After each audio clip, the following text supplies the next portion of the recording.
And sometimes in our passion of giving our blood and our time and our money, it's often easy to get discouraged.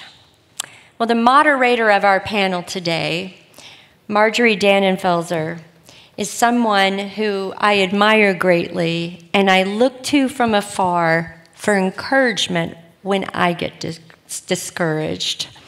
She doesn't give up. She has a grace and a style for being one of the major leaders in the pro-life movement. Make no mistake, when you make it your business to save the lives of the preborn children, the forces of darkness are after you. Marjorie Dannenfelser is so equipped to take on this great fight because her heart is in the right place.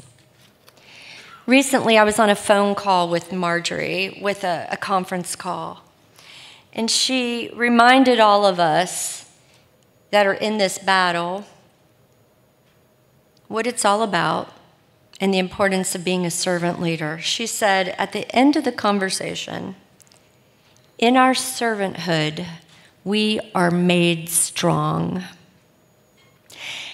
And this woman is very strong and very effective. As a matter of fact, yesterday, she organized a call with pro-life leaders across the country, was none other than the keynote guest of the President of the United States of America. And there aren't that many people that can pull something like that off. But in so doing, she also highlighted this president's commitment to the pro-life cause. But he's bold because he knows he can trust people like Marjorie.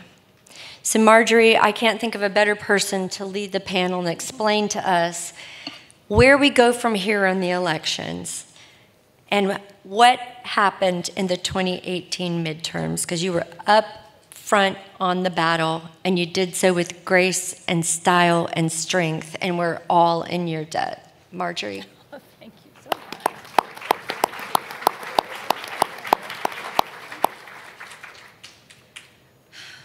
Wow, that was beautiful and not worthy. I will say one thing that's just, I've been thinking over the last couple of years about CNP. The fruits of its growth have come from exactly what she just described. I think the servant heart that has really grown here has led to incredible fruits, more members, greater collaboration, and it's really exciting to see. So this is about the 2018 elections, what happened and where do we go from here? And when we talked to Bob McEwen on the phone, I said, how much do you want about what happened and how much do you want about moving forward? And I bet you know what he said. He's like, it's all about moving forward. It's the vision forward. So what we want to do is try to highlight what we thought happened, and the real experts are to your right and to my left. And then for a portion of this time, and then really look to moving forward and what's at stake. So what is at stake, to me, is exactly what this panel is about. We were very clear about what was at stake in the presidential race, we as a group, and we as a coalition, and we did the work of electing this president and a strong Senate to do the work of protecting and saving the Constitution through the Supreme Court. We knew what was at stake, and we won, and we have started to make this progress, and the other side knows exactly that. The Kavanaugh hearings convinced us all that they know exactly what's at stake and that they are spinning out of control and overreaching. We saw the same in Virginia and in New York. So let's take a look about what happened in this past election. When they overreached, it helped us, I can tell you that. So just the bottom line, kicking off what happened, we lost the House, I think you noticed, as Democrats netted 40 seats. We had a net gain in the Senate of 2 Senate seats, which was a crucial move because it took the center of gravity off of Murkowski and Collins in terms of every important vote, and most importantly, every Supreme Court and other court vote that we would experience. So that was a huge and important change. Democrats also saw gains at the state level in ways that disrupt our future plans in many states. At the state level, where we lost governorships and where there is a triumvirate of Democrats in the governor's house and in the delegate and Senate, in the Senate there, that means that when we succeed in my own mission and ours, many here, to overturn or erode Roe, we need to be able to go to those states, and we need those strong leaders there in order to pass those laws. So we have some work to do. I'm going to go to Brett and Chris and get their takeaways and get their polling expertise. I know for sure that Brett will want to focus on the midterms from a horrible, not historical perspective, and tell us why it wasn't quite as bad as it could have been, and how important the Midwest will be in the next election. I do want to mention what we learned at Susan B. Anthony List, and what I think our takeaway is. Absent some of the crucial data that we get back from every battleground state after an election, it's hard to say literally the data because we don't have it yet. The states report that stuff back, and we analyze that in terms of what voters we moved and how it turned out. But we can say, after having visited millions of homes, and 1 million in Florida, for example, that by visiting over 1 million homes in Florida and winning by the Senate, Senator Scott winning by just over 10,000 votes, we did our work here. We'll look at the granular level and tell how. But what that means is focusing on the right voters with the right message and speaking with them in a very personal, upfront, on your doorstep way, and supplementing that communication with convincing communications otherwise has got to be the way we move into the future, and doing that together is vital. So another thing I wanted to mention in terms of a takeaway actually comes from an organization called American Principles Project that just did a study to analyze what just happened. And the bottom line takeaway from that study was that the intact family is a great indicator of future votes. Now, I think we kind of all know that through common sense, but the data they got back says we better pay attention to this, or we will be losing and shore up the family and shore up our own voters who have intact families, or we will be losing at the margins in the future. So this found that married people are more likely to vote Republican, while non-married people are much more likely to vote Democrat. These guys over here are saying, yeah. And yet we have to pay attention to that. Minority voters from intact families were nearly twice as likely to vote Republican than minority voters from non-intact families. Even the marital status of the parents of voters was a factor and correlating with voting patterns. Among women, married women with strong opinions on abortion voted according to what their strong opinion was. So if they were pro-choice married, they'd vote pro-choice. If they were pro-life married, they would vote pro-life. But things change with non-married women. Non-married women who support abortion vote Democrat. We got that. However, non-married women who don't support abortion are far less likely to reliably vote Republican. So even though they're pro-life, those issues are superseded by others. Being married and having a family is a big deal if we want results at the ballot box. That's the takeaway there. Another theory that we're looking at, along with APP, is how the pool of the electorate that is economically conservative but socially liberal is shrinking. Let me just say it again. The pool of the electorate, think of the suburbs, that is economically conservative but socially liberal is shrinking. And Republicans can no longer win solely with an economically driven message. Progressivism, socialism is on the rise. That's the story there. So in the short term, we have to shore up our voters that no matter where they are, but we know that intact families need the shoring up no matter where they live.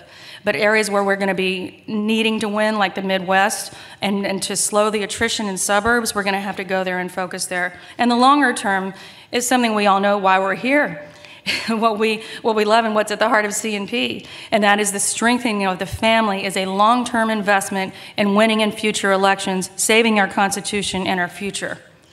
So the next slide is just to give you a sense of what's ahead in the 2020 presidential election, what that map looks like. Looking ahead to 2020, of course, we're going to have to keep this momentum up and re-elect this president. And here's the battleground map. And you'll see Democrats start off with a pretty solid 218 electoral votes, and Republicans with a solid 149. There are 171 up for grabs. 171. Those are the presidential battlegrounds. So that's where we'll be.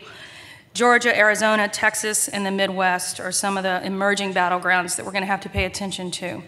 Let's go to the Senate, where we're going to be mainly on the defense. We knew that already. We've been talking about that for more than one election cycle. When you look at those battleground Senate seats, they're pretty good for us in general. So while it is not good to be on defense, these are states where we have strong pro-life, strong conservative base, and we've got, and we will definitely have our work cut out for us, but we're in good shape there.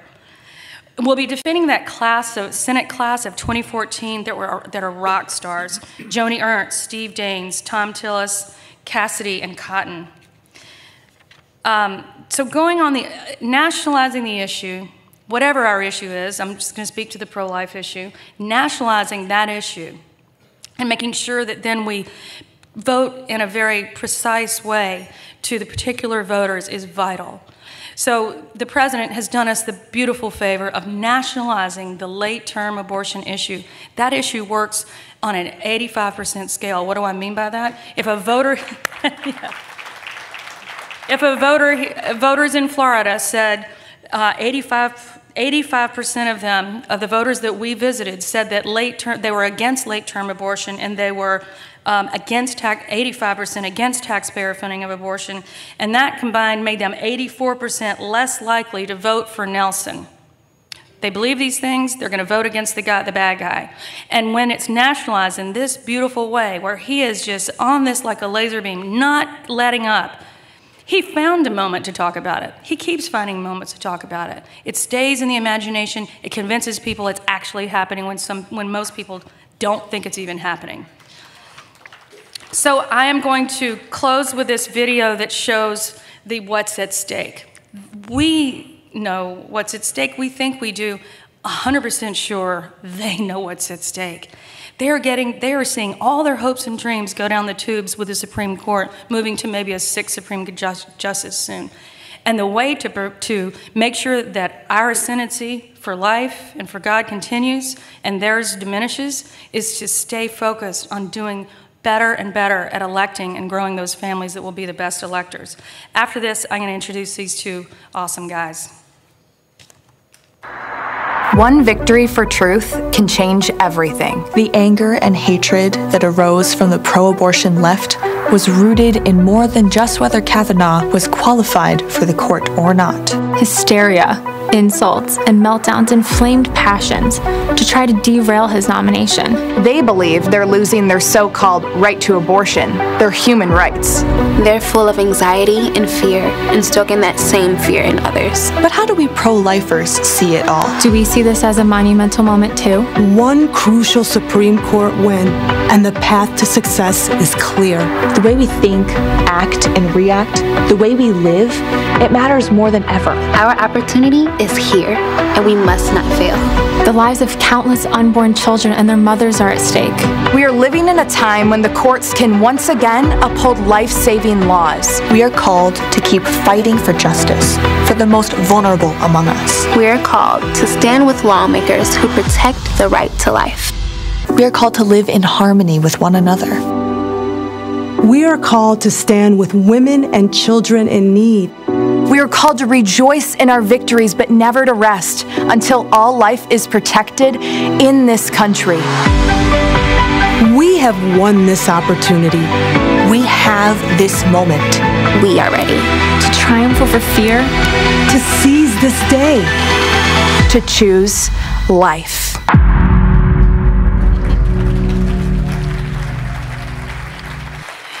So there is no way that I could do what I do without what these guys do. They are the smart guys behind the curtain, figuring out all the data, figuring out where we need to go, what do we need to say.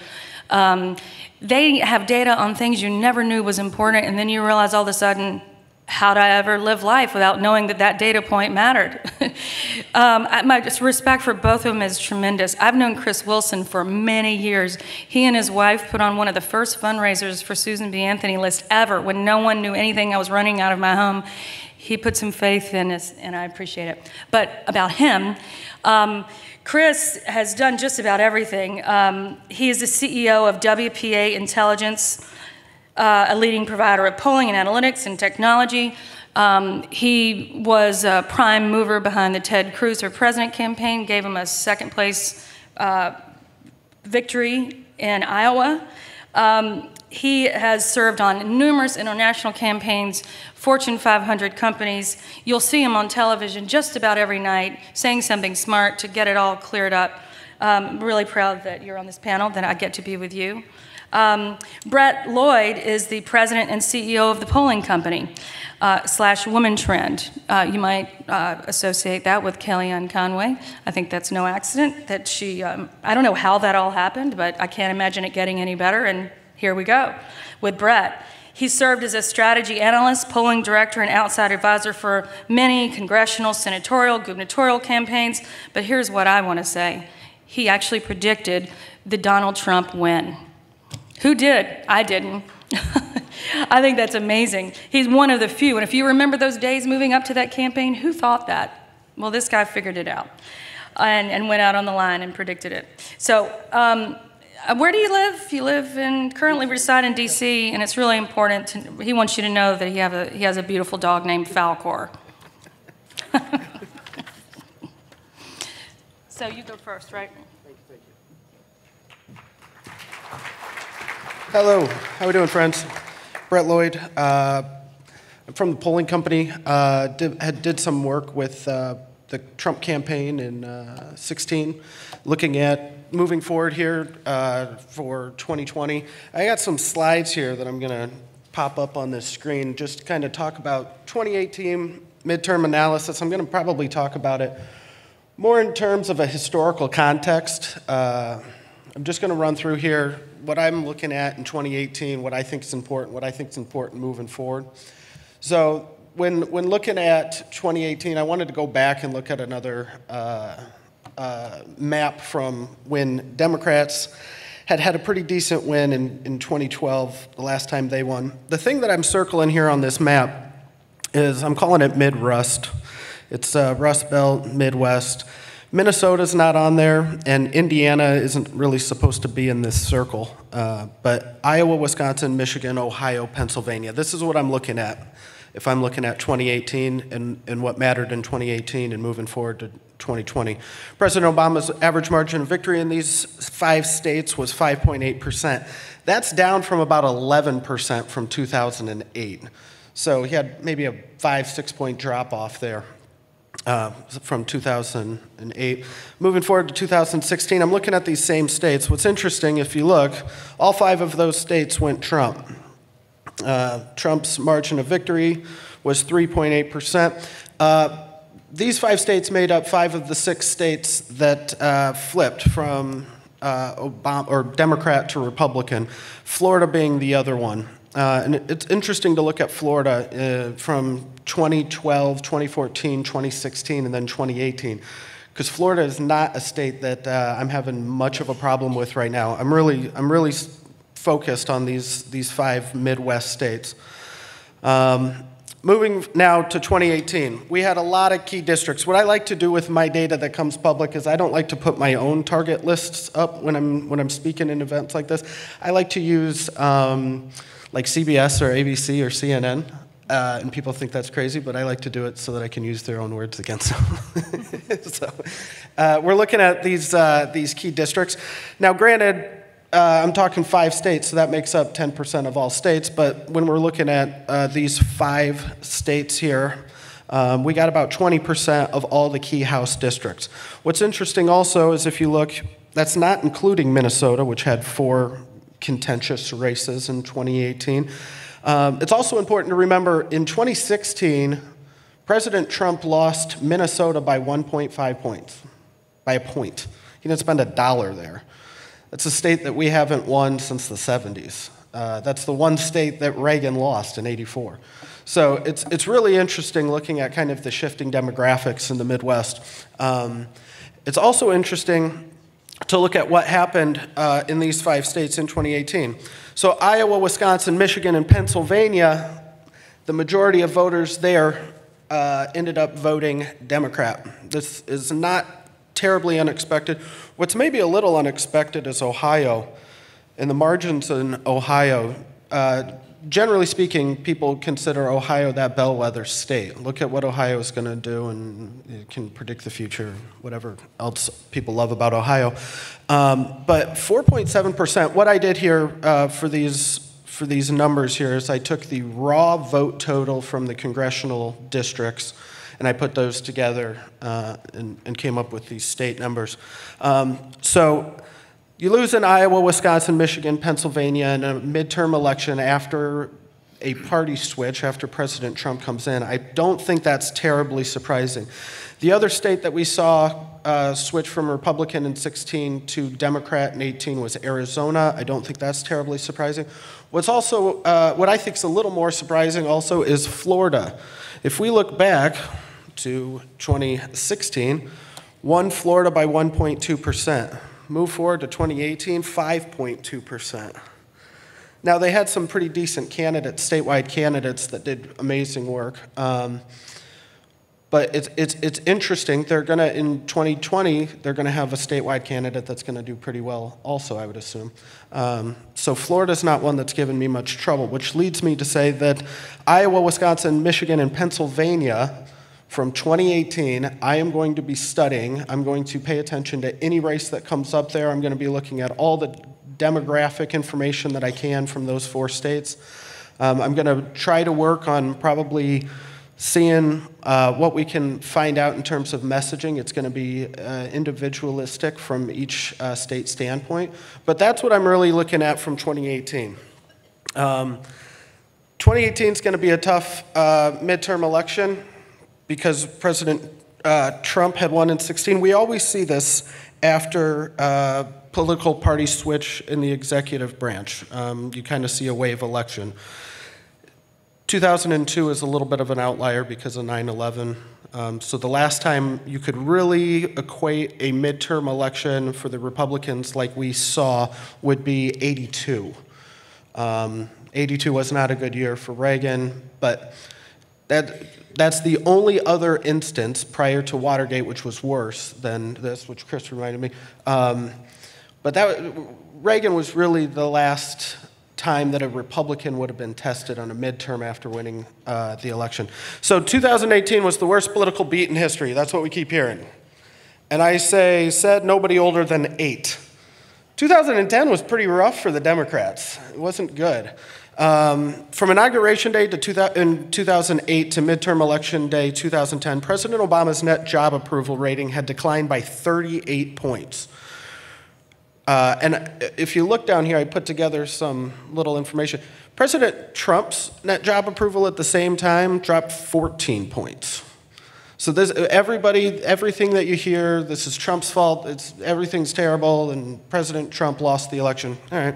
Well, then by twice that argument, you have to blame Obama for 2010. You just have to, because his numbers deteriorated. Also, we talk about how historic these losses were. In 2010, Democrats lost 63 House seats. We lost 40. I mean, this is 8 years ago. And now, granted, it's Republican versus Democrat, things like that, but it's the same instance that we're looking at, same type of election. We lost 23 fewer House seats and gained 2 seats in the Senate. I know that it was a tough beat. I know that it was terrible. Everybody thinking that looking forward to 2020 and it being bleak because of 2018, I just don't see it. I don't see it because I'm only really focused on 4 states. When I'm not looking at Robert Francis O'Rourke in Texas. I'm not looking at Texas. Yeah, his name is Robert. The guy's an Irishman. It's like, it's better. Sorry. Somebody once called me Buddy. I don't go by Brett Buddy Lloyd. The guy's name is Robert Frank. Anyways, we're looking at these 4 states. When I'm focused on 4 states moving forward, we're going to be looking at every state that I have highlighted on this map, but laser focused on 4 states. That's not bad going into 2020. It just really isn't. So I want to just shoot through some of the historical context of some of these demographics, and Chris will speak to these at a far higher level than I can. But I just want to talk about some of these demographics. So everybody says that in 2018, Republicans lost the union household vote that were gained in 2016. Yeah, by a little bit, but we also had a pretty rough election. But if you look at it into a historical context, 2012 and 2014, we didn't garner as many union household votes as we did in 18. And 2014 was a pretty good year for Republicans. How about the suburban vote? Yeah, we lost this. It's tough. It's a tough beat. We see a 12-point net negative margin with suburban vote.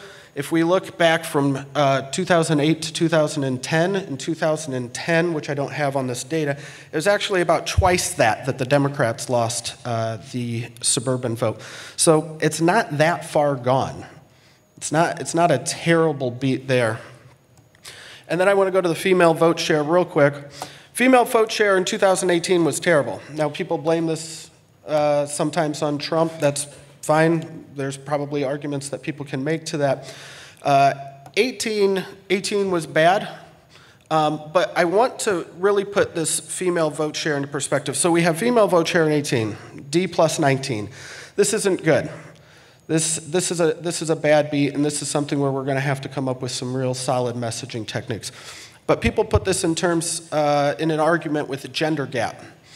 If you look here, I just took the last, 15 elections or so, and I put them in terms of female vote share. Now I put gender gap on here. What's interesting is if you look at 2008, or 2012, not a bad beat.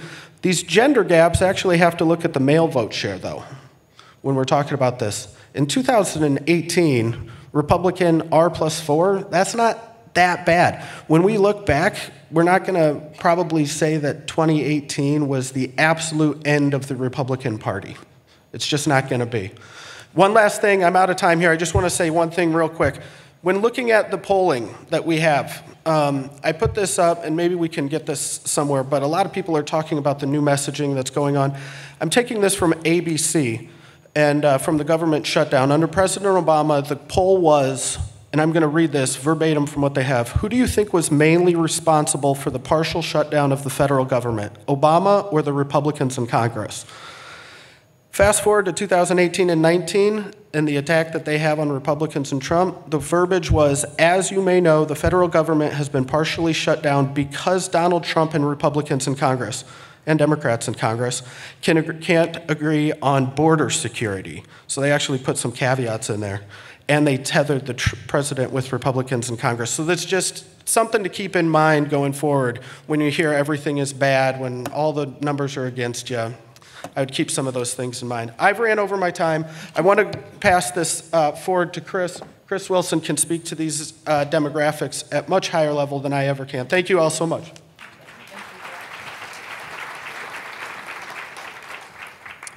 Thanks, Brett. As Marjorie mentioned, my firm, WPA Intelligence, does work polling and data analytics and political technology for races around the country. This year, we worked on over 500 total races at all different levels. There's a lot more people than me there that were involved in it, but I think it does give us a fairly unique perspective in terms of what happened. So, get the slides up. The first thing I want to do is start by discussing the historic turnout and the timing of the vote, because you got to keep in mind when I say timing, that a lot of states have early voting for weeks. I mean, candidly, I was involved in both the governor's race and the Senate race in Texas, and without the 3 weeks of early voting that took place there, I think things could have been a lot worse. You can also see the electorate move by millions of votes after people have voted. I did Martha McSally in Arizona, where I went to bed at night thinking that we had won. Matt Rosendale in Montana went to bed that night thinking we had won, and both of which we lost. McSally being a little bit different than what happened in Montana, and I think it was very smart of the Republican Party to send people down to do vote observation in Florida to keep the same sort of trends from happening. But speaking specifically to the turnout, and these slides are, even with as big as they are, they're a little bit tough to read. So if anybody wants copies of these, you can go to our website, wpa.intel, or wpaintel.com/CNP and download them. So don't feel like you have to read everything that's on there. But the key thing I want to point out is the motivation. And 2018 was the highest midterm turnout of registered voters since 1914. In that election, World War I had just broken out 100 days prior. But as we see, 49.2% of all voters turned out in November. 117 million ballots were cast or counted so far. Some states, as Marjorie mentioned, like Missouri, is still counting, believe it or not. A shocking number when you consider that a major war or an economic crisis wasn't dominating the headlines. It's also fascinating to compare 2018 to 2016, a presidential year where turnout is historically higher and almost always, and we've just come to take that as conventional wisdom. And what you see on that slide is the darker the blue, the closer the turnout was to 2016, so presidential year. And in fact, in those yellow areas, that's where we see that turnout, or a county in which turnout actually exceeded what took place in 2016. So to put it, off-year election, turnout exceeded a presidential election. And so the question is, how much did President Trump have to do with that? And I would suggest clearly a lot, but there's a lot of nuance to it. So for instance, look at Texas. Texas has some yellow, but a lot of that has to do with the unique candidacy of Beto O'Rourke. O'Rourke hired a field team of 900 people. Think about that for a moment, 900 people. That's more than, as Marjorie mentioned, I was Director of Research and Analytics on the Cruz for President campaign. We had a general election plan that barely had 900 people in it nationwide, yet he had that in Texas. It'll be interesting to see if he's able to raise as much money against Bernie Sanders and Elizabeth Warren as he was against Ted Cruz, but he had raised and spent $80 million. And think about it, for a U.S. Senate race, for the presidential campaign for Ted, we raised $92 million. So to put it in context, O'Rourke was the #1 fundraiser in 2018. Ted Cruz was actually the second best fundraiser in 2018, and we raised $30 million, paled in comparison to what O'Rourke did. But that drove turnout up and down the ballot, and ultimately not enough to beat Ted Cruz, but I got to be honest, I was nervous for about 90 minutes that night. But you look at the yellow there, that's Travis County and 2 neighboring counties of Austin, where turnout actually surpassed 2016 by 24,000 votes. And what that caused to happen was the Democrats picked up almost every battleground House district there, causing things to move a lot closer. O'Rourke won those counties. We also see yellow up in Montana. Donald Trump went to Montana 4 times trying to beat John Tester. But what we saw in those 15 counties where turnout exceeded 2016 levels, John Tester won every single one of those. So yes, Donald Trump drove turnout among Democrats, but he also drove turnout amongst Republicans. And had that not been the case, it would have been a lot worse. Our losses would have been a lot worse. So moving from there, let me talk about timing, because this really could not have been much worse for the Republican Party. And Marjorie alluded to some of this, but you think about the final 2 weeks, things were going great for us. I mean, I was really confident that we might even keep the House at that point. But then you had pipe bombs go off. You had Democrat figures and members of the media being targeted. You had an outspoken Trump supporter arrested and charged. You had a Pittsburgh synagogue shooting. You had the president closing the campaign on the argument of birthright citizenship. And then you had Election Day. So not surprisingly, considering those events, the electorate moved in the final days. And those late deciders, those who decided just in the final few days moving up the polls, voted 53 to 41 for Democrats, according to exit polls. That doubles the margin of the 82% who decided leading up to that point. So who are the late deciders? Primarily, they tend to be the low information voters who kind of poke their heads out late, or there are those who are motivated right at the end. So was the president a factor in how those people voted? Again, it's nuanced. Some yes, 2/3 of voters said so, and among those who said so, Democrats had a 12-point advantage. So passion toward the president cut against us at the end and was a driving factor in 3 of 8 voters on Election Day.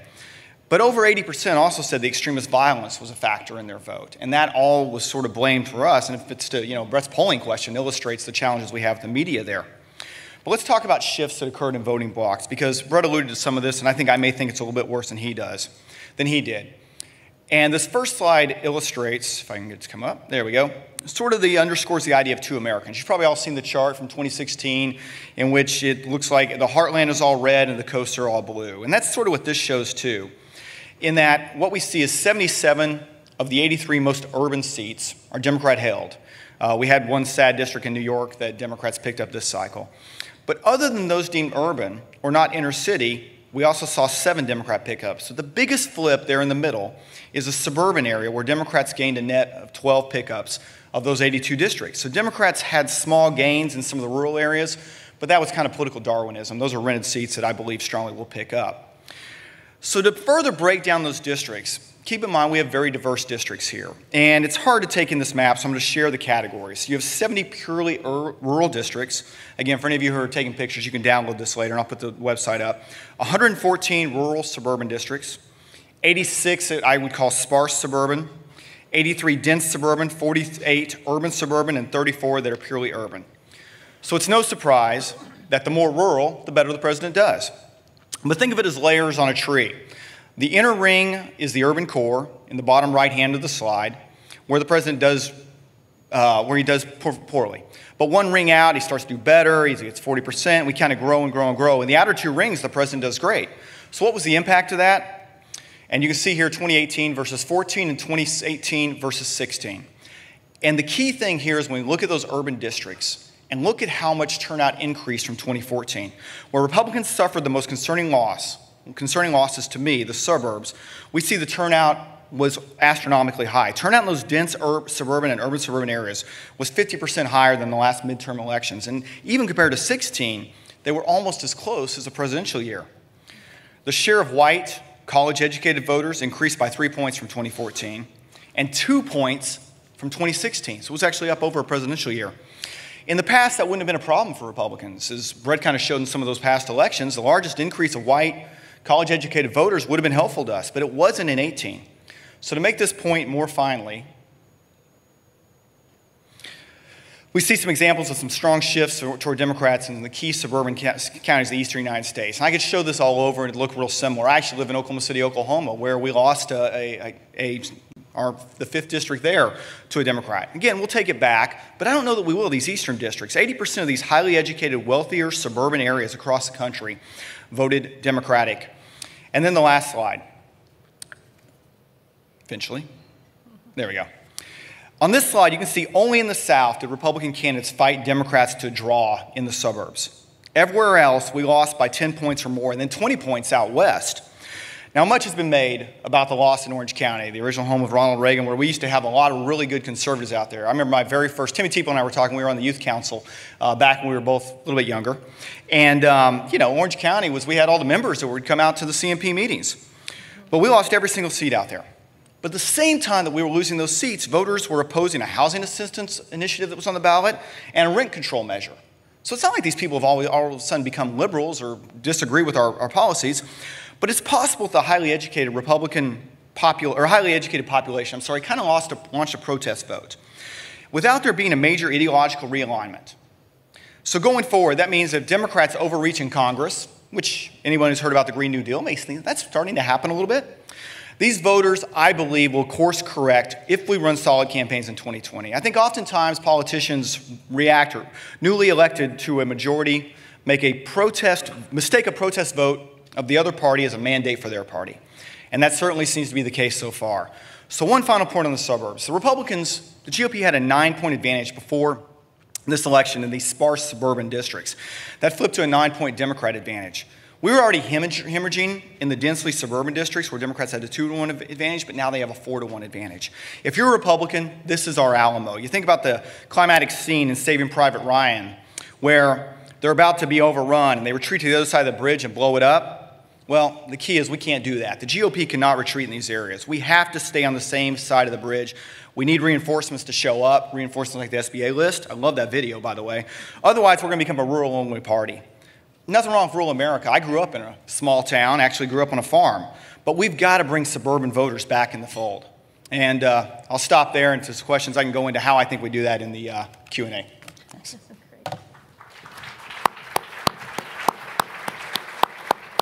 So I'm actually going to go back and stay put there, but first I'm going to take it to you, the questions.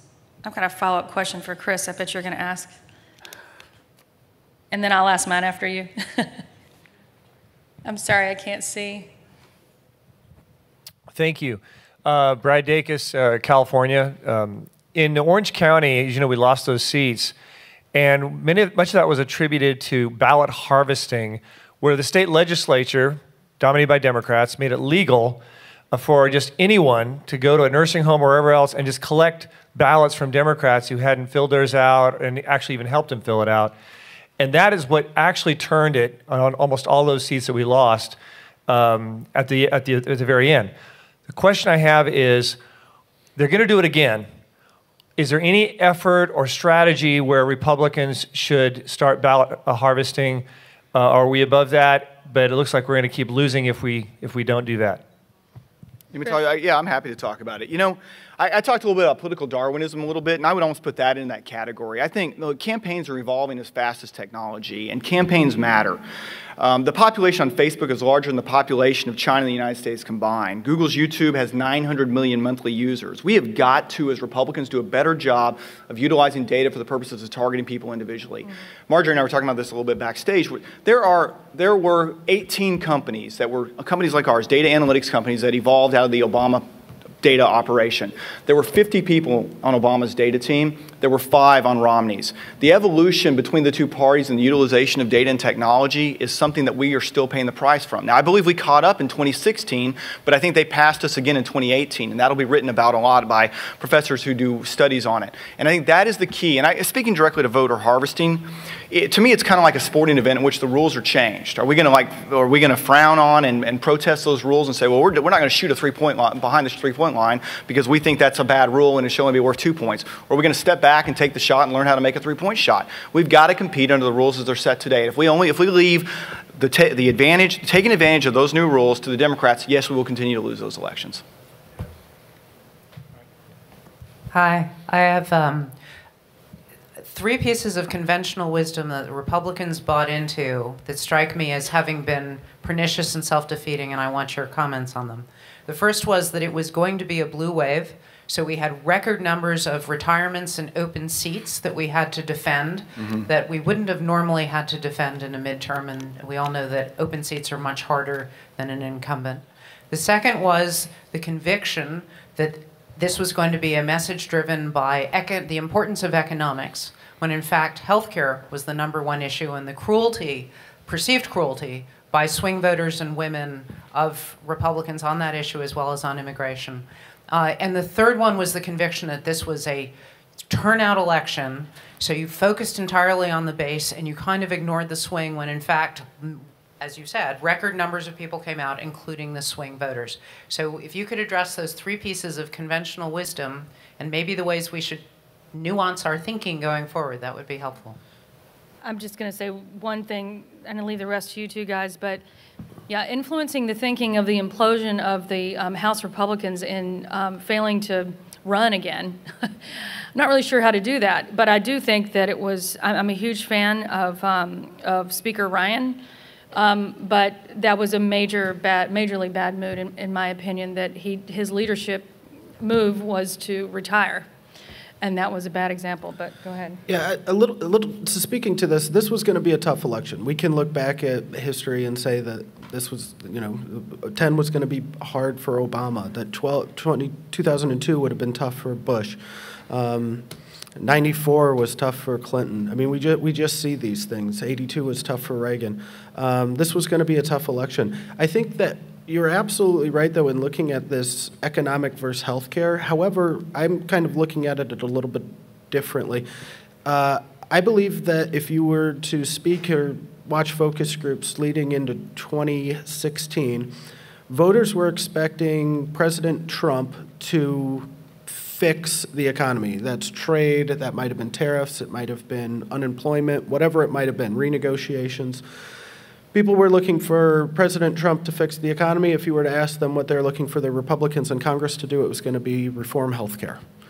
And then we didn't look back at that until the closing 3-4 weeks of this 2018 election, in which Democrats were hammering Republicans on health care.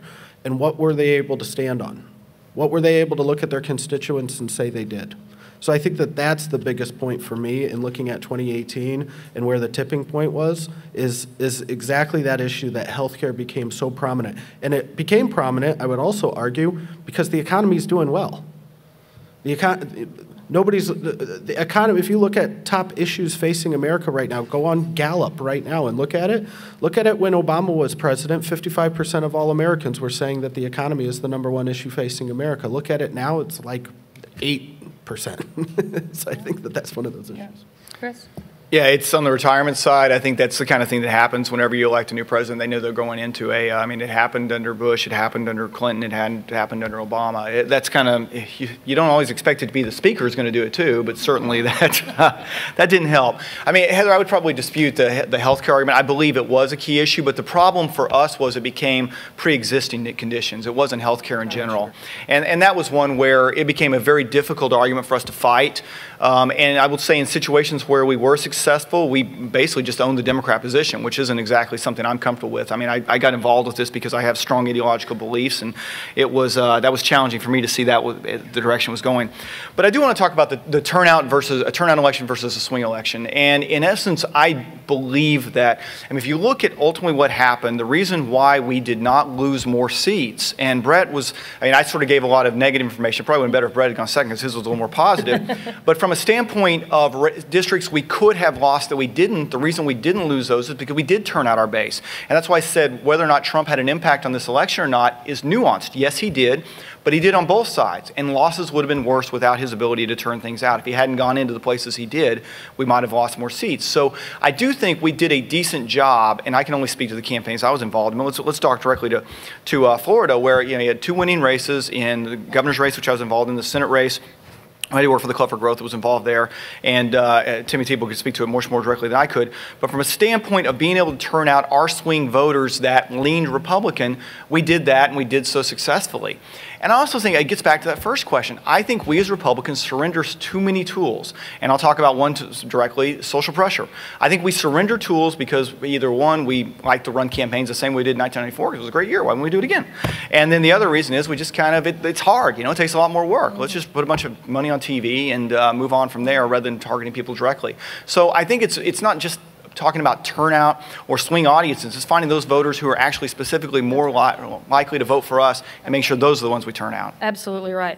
I think we get hung up sometimes with the idea that there are certain communities, if we could only get that community to come over to our side, then we would win every election. I think to some extent that's true, but the most important thing is to find those people in those communities that are our voters and target them, communicate with them, and create a, within the Hispanic community, within the African American community, within the Democrat, just pure Democratic crowd, in Florida in particular, we have really strong, ability to move them over to our side on the pro-life issue. Well, you look at both Governor Scott and Governor Abbott in Texas received more than 40% of the Hispanic vote, and that is a direct result of specific targeting and talking to them. We started for Governor Abbott talking to our Hispanic targets. We knew exactly how many there were. We knew exactly who they were, and we started hitting them online around January of 2018, and we did not stop until Election Day. Right there. Thank you, John Butler, Take Back Our Republic. The one fact I would love to see you both lead with out there, all of you, is President Trump is the second president in history to take out more than 2 opposing incumbent senators. FDR in 32 was the only other one to ever do this in history. That took a Great Depression. And I just feel the media has squashed this because it's so historic. And I know they say the map's favorable, but you go back through the last several elections and no one's been able to do this. Max Cleland's the only other victim. So I would just love to see that fact because the president, the power of him going into states and flipping these states and taking out people who were elected 6 years ago is such a dramatic positive from the same night where the House was tough. Sure. Speaking to the ability for, and I'll just say this from being on the 2016 campaign, we were looking for hidden Trump voters, and I think people have talked about that, and voters that might not have generally came out, or voters that don't speak about being voters, or people that were not going to sit at their Thanksgiving dinner table and talk about politics, so nobody thought that they were actually going to vote, whatever it might be. But when President Trump would go in to a town and hold a rally, I mean, it was electric. You could feel it. You could see this when we were going into states like Michigan or Wisconsin, blue wall, and media was saying this is absolutely absurd that you're going. We would have crowds in the thousands. We had large crowds. I'm not going to say numbers so that I don't get in trouble. You're a numbers guy, right? But I mean, and then the residual effect of that, and being able to geofence these areas that people came to, and being able to gain information about it, and being able to come back and speak to those voters. I mean, President Trump goes into a town and it will change that town. Can I just remind everybody, we all know, but the quality of the new senators who have taken out incumbents that are now in the U.S. Senate, Senator Scott, Hawley, Braun, Kramer, they are fantastic. They are hands down some of the best leaders we have. Oh, I'm sorry.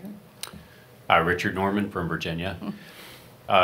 You know, we've got a lot of things going on in Virginia, but one thing we've got going on in 8 months is legislative elections.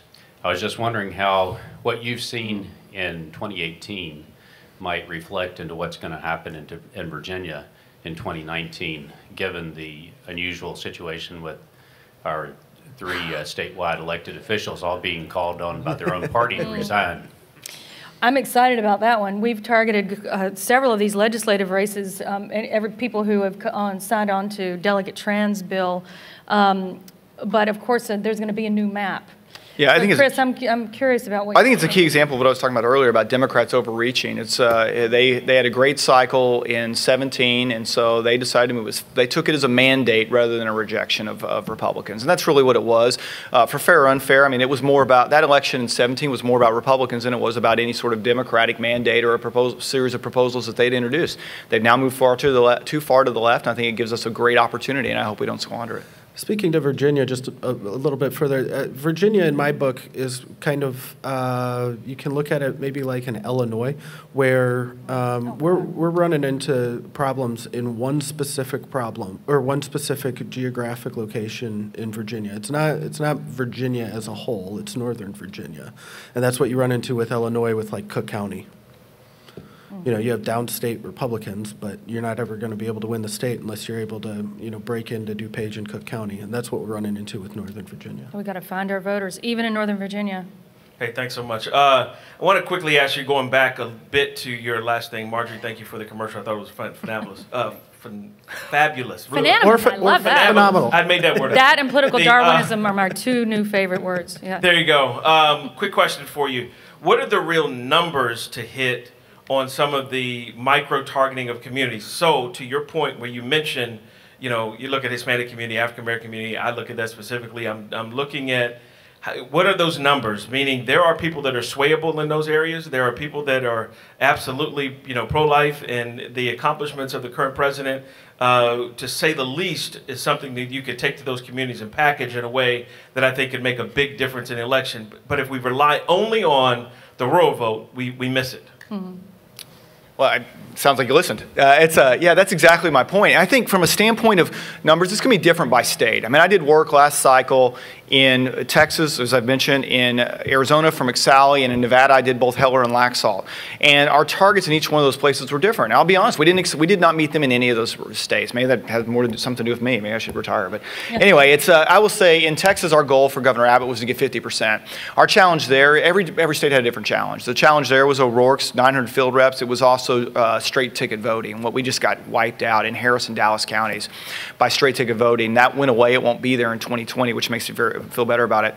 In Arizona, for McSally to get reelected, as she lost to Kirsten Sinema, she got appointed to the seat. For her to win that seat, she has got to get at least 37% of the Hispanic vote. And we did not achieve that in 16. It's not for a lack of trying. We did communicate, but I feel like we've got to do it more. We were tied up in a primary there until August, and we hopefully won't have that this cycle. And then Nevada is a state, kind of like Brett was talking about, where it just is now so dominated by Clark County, where Las Vegas is, that it is becoming, we may only be able to win that one congressional seat up north that Mark Amodei has today. Although we did one statewide elected figure, or person, Barbara Sagansky, Secretary of State, won. So I do still believe in a right environment we can win in Nevada, but it's a challenge. New Mexico I didn't do anything in, so I can't speak to. Well, and you could speak to Florida. California, but that's by state. Florida as well. And yeah, that's a good point. Sitting in Florida, I mean, the micro-targeting and the nuanced argument that you have for speaking differently to different demographies, I mean, we're sitting in Orlando, and probably the largest, you know this better than I, but one of the largest growth groups in the state is Cubans in Orlando right now, and that's going to be different than your voters in Naples. That's definitely going to be different. It might not be as different from your Dade voters, but it's going to be vastly different from maybe your second generation Hispanic voters in the Panhandle. Thank you. I think we got cut. Well, lots of information. Please see these gentlemen to look up the websites again, to download those slides. We all need to be setting those. Thank you very much. Join me in thanking them for a great panel. Sorry, go for it. You're right. Go ahead. I'm going to ask our next panel to come up.